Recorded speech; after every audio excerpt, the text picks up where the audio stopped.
First Chronicles 28. David's plans for the temple. So David summoned all the officials of Israel to assemble at Jerusalem, and the officers over the tribe, the commanders of the divisions in service of the king, the commanders of thousands and commanders of hundreds, and the officials in charge of all the property and livestock belonged to the king and his sons, together with the palace officials, the warriors, and all the brave fighting men. The King David rose to his feet and said, "Listen to me, my fellow Israelites, my people. I had it in my heart to build a house as a place of rest for the ark of the covenant of the Lord, for the footstools of our God, and I made plans to build it. But God said to me, 'You are not to build a house for my name, because you are a warrior and have shed blood.'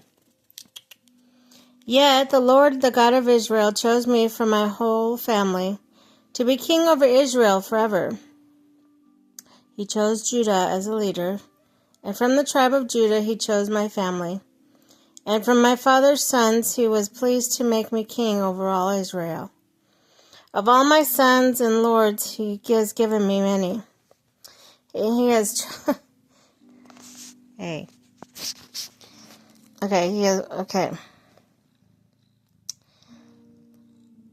my son Solomon to sit on the throne of Israel of the Lord.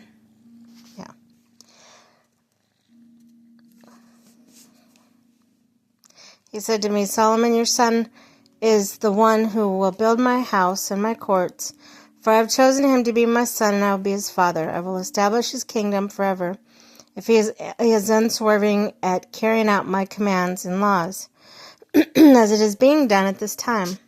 Don't you? Yeah. "So now I charge you in the sight of all Israel, of the assembly of the Lord."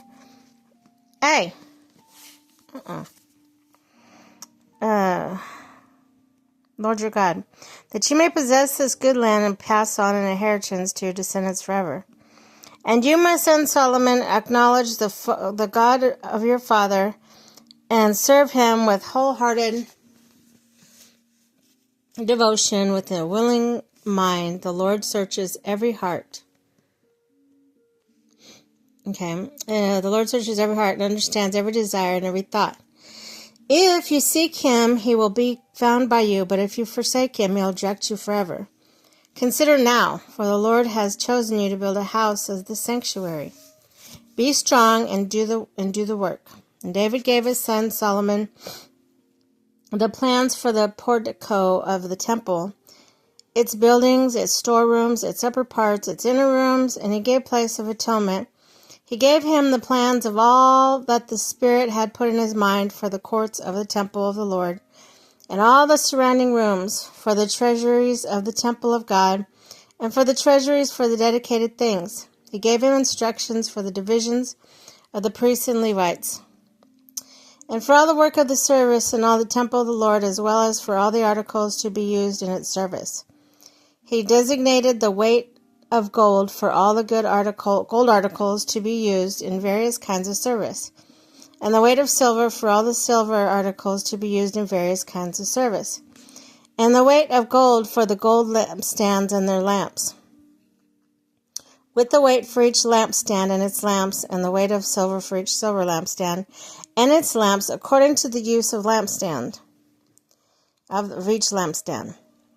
The weight of gold for each table for consecrated bread, the weight of silver for the silver tables, the weight of pure gold for the forks, sprinkles, bowls, and pitchers, the weight of gold for each gold dish, the weight of silver for each silver dish, and the weight of refined gold for the altar of incense. He also gave him a plan for the chariot, that is, the cherubim of gold, and spread their wings and overshadowed the ark of the covenant of the Lord. All this, David said, I have in writing as a result of the Lord's hand on me. And he enabled me to understand all the details of this plan. David also said to Solomon, his son, "Be strong and courageous and do the work. Do not be afraid or discouraged, for the Lord God, my God, is with you.